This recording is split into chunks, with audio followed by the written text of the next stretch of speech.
Yeah? Yeah. Okay, my number 2 is this is a very, very weird one. This is a game called Office Affairs on the Xbox 360, and it's not weird because the game's weird. It's weird because I still don't know how to process my feelings about it. Basically, a friend was round the other night and we said, let's download something amusing from XBlig. And we found the box art was a scowling woman with her legs out sitting on an office chair. Office Affairs. I was like, well, that's got to be worth a look. Yeah. As soon as it started, I was like, oh, because it was developed by Silver Dollar Games, who made One Finger Death Punch. I was like, oh, okay. Basically, in an ideal world, I wouldn't say anything about it. I do this too much, though. I say just download it, but I understand that's not enough. It's a really good idea, and I'm really enamoured with it. It's not executed brilliantly, and in the end, it's quite underwhelming. But when I was playing, I was like, this would not exist anywhere else. And with a little bit more polish, I think it would be genuinely a talking point if it appeared on PC. Or something like that. Basically, here's what happens. The game starts and there's a guy standing on top of a building, and there's just a prompt to press a button. You press a button, he jumps off, and he's like, oh, well, yeah, cheers, I've jumped off the building. And what you do is I think, it doesn't specify a time frame, but he talks through his life, and he talks through, I think, the last 24 hours, and he wants to relive that 24 hours. So as you're plummeting to the ground, you make these decisions about how he spent his final day. As I was playing it, because we played the trial first, and within about 60 seconds, I was like, I'm going to buy this. I've got to play the full version.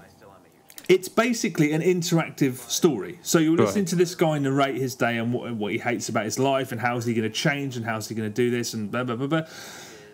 I bought the full game, and I have to say, I'm so enamoured with the idea. It's such a cool idea. It's not brilliantly executed. I think it's because Silver Dollar make games very fucking quickly. Some of them are excellent. One Finger Death Punch is one of the best games I've played this year.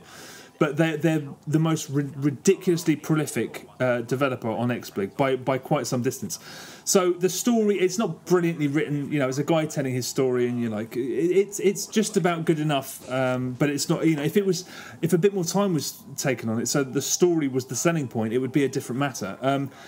Some of the gameplay, because as you're plummeting to the ground, you move left and right, and you avoid obstacles like filing cabinets and office sort of bits and pieces, and the whole thing's about this guy trying to sort of loosen up and find a woman.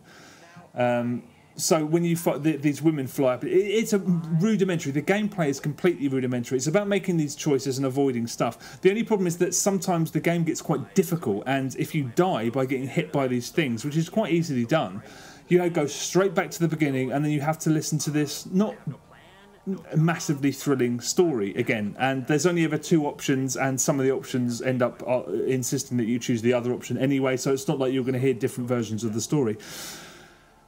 I just really liked the fucking conceit of the game. I thought it was really fucking neat. It's so difficult because on the one hand I don't recommend it because I bought it thinking it was something much more substantial than what it is, but at the same time the way the story goes and where it sort of ties in at the end, you're like, oh, that's really nice. And as with One Finger Death Punch, you get a really heartfelt thank you at the end for playing the game in the first place. I don't know. It's so difficult. I recommend it at the same time as thinking that it's not really worth the money I paid for it. That does sound pretty cool. Ever since One Finger Death Punch, I've just suddenly become a bit more interested in them.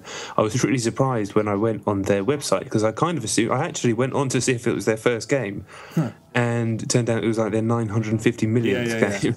And I'd actually played one of their other games before and talked about it fucking episodes ago, Hockey Fights, which is a really basic but quite fun game with two hockey dudes have a scrap.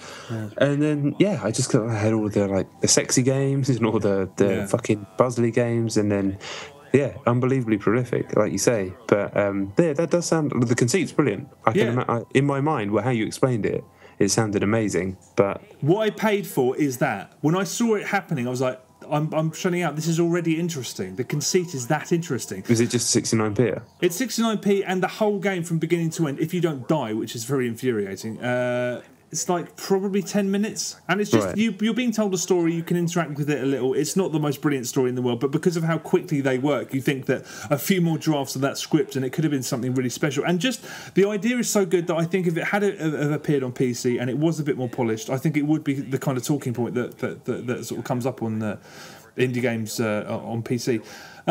Yeah, it's really difficult because it's not much of a game, but I really like the experience of playing it. So yeah, weird one.